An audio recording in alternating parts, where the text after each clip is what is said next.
do some people wear elaborate costumes or unique outfits on special days? Why do judges and graduates wear robes? Why do military officials don uniforms? How come brides take such care to find just the right gown? This is a great opening question to ask your students when introducing the concept of a high priest to them. Just like the judge, the graduate, the military official, and the bride, the high priest wore special clothing to give him honor.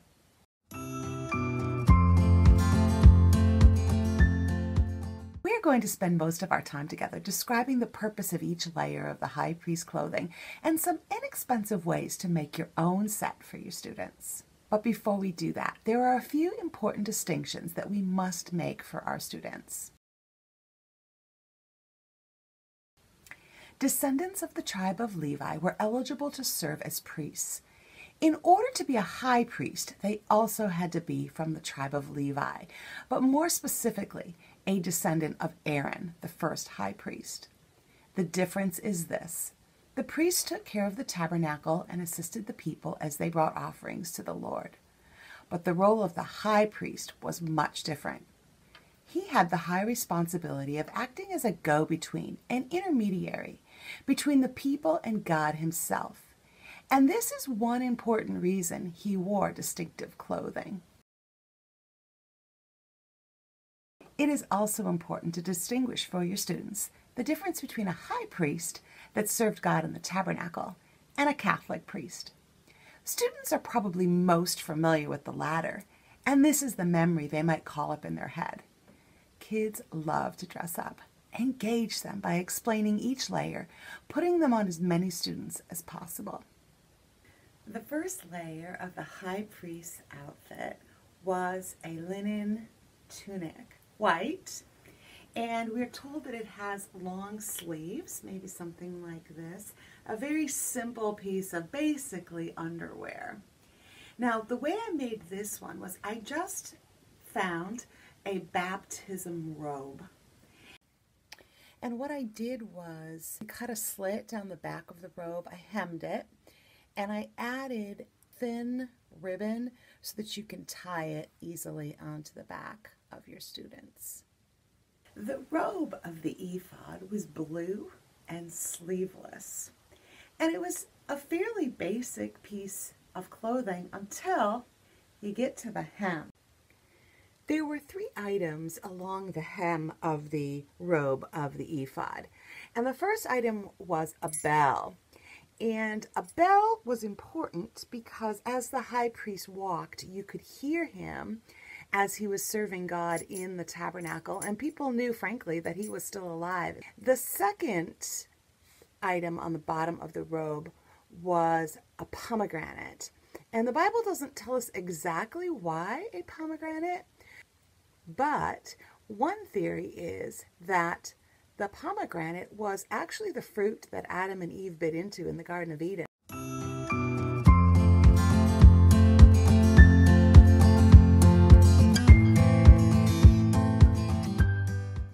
The other option is that it represents fruitfulness.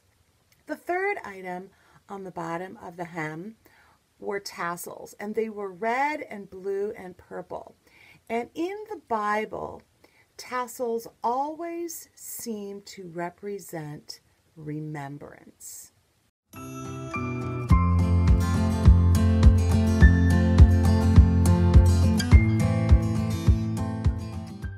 To make my robe, I found a sleeveless denim dress at a thrift store. And it was already sleeveless, but I did have to cut a little bit more of a section here for the white robe to kind of get through for the armhole. I cut the back, and then I added a blue ribbon in order to secure it. I found the bells and the tassels at a craft store, and those are fairly easy to find. The thing that you might find the most difficulty would be a pomegranate. Now, these actually are ornaments.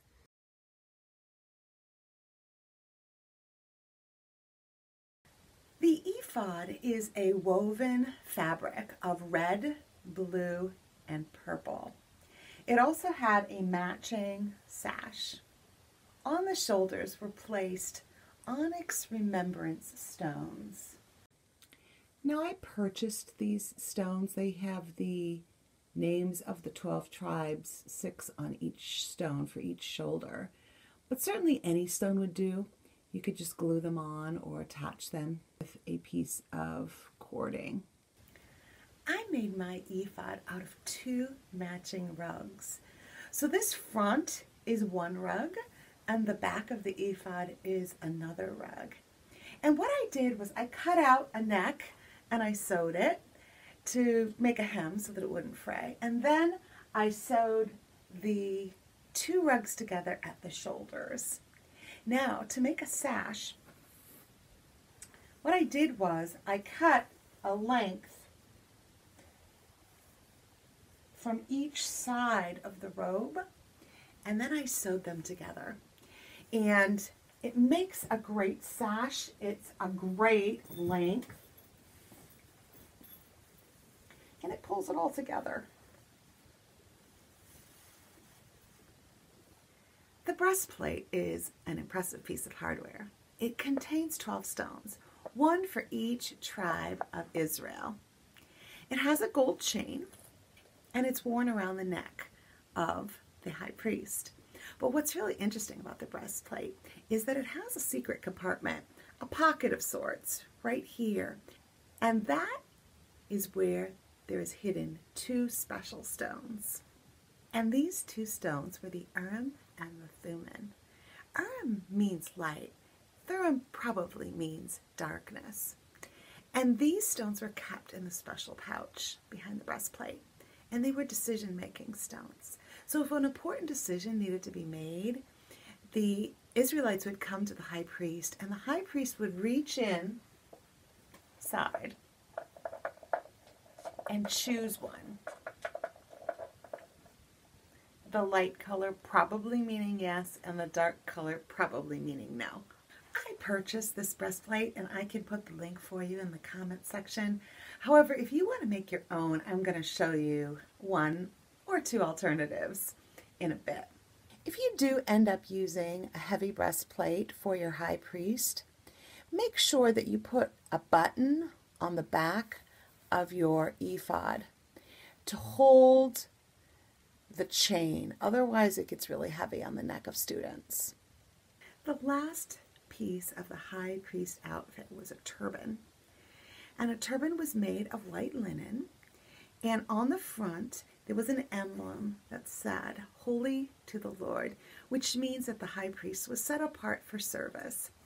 Attached to it was a long blue cording that ran along the back of the high priest.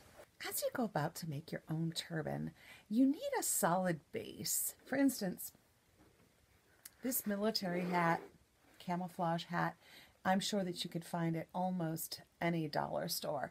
And what's nice about this is that you can pull up the sides, pull this off completely. But if you decide to use a milk jug, this is a great alternative. Milk jugs are fairly wide enough at the bottom. You're going to want to cut it right at the handle. Now, one of the reasons I really like to use plastic is that this is washable. So you can just swipe it, wipe it, and it will be cleaned for the next student that is going to wear it. Find some white sheets or fabric that is fairly stiff to begin with and cut them into fairly wide strips. We don't want this to look like a mummy or anything like that. It's a turban, and it needs to look like it's wrapped in one piece. So if you make the pieces long enough, you can create that effect and make them fairly wide as well. Now, if you'll notice on my turban, I have added lots of creases and folds. You don't want this to be perfectly flat and smooth. You want to give it some dimension. To start off with, I want to put some glue on the back of my fabric.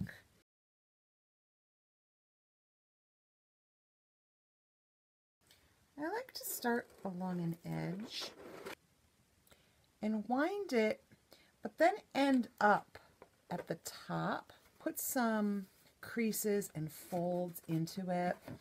And if you need to go back as you're doing that and add more glue, you can do that. Okay, so my second layer is ready. And again, I'm going to start here, kind of bringing the two edges together.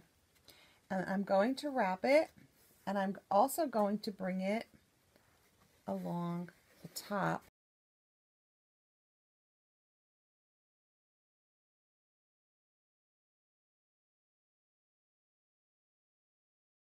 This will add some shine as well as make it stiff. I have this saturated, and I've been pressing down the edges to kind of get them all glued, and now I'm going to let this dry. And I can always add more fabric stiffener if I'm not happy with it. Now let's talk about the little emblem or medallion on the front of the turban. I purchased a piece of oval wood available at any craft store, painted it gold, and then I added Holy to the Lord stickers. I cut these using my Cricut machine, but certainly you can purchase letter stickers. And then simply add some blue ribbon, make it long so that it flows down the back of your high priest. If you don't want to purchase a breastplate, you can make your own using some cardboard and some round circles, which you can use punches or stencils, or you can cut them using some sort of cutting machine.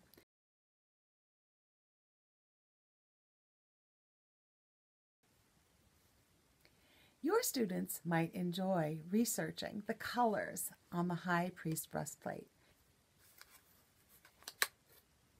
They could also label each of these colors with a name of a tribe. It makes for a great craft. Dress up your students in a high priest outfit, and they will experience the swish of the robe as it jingles, the heaviness of the breastplate on top of the layers upon layers of cumbersome fabric, as the turban balances tenuously on their heads. Being a high priest was a high honor indeed, but also a great responsibility. This is Becky from Experience the Bible Creatively, reminding you that props are always better than paper.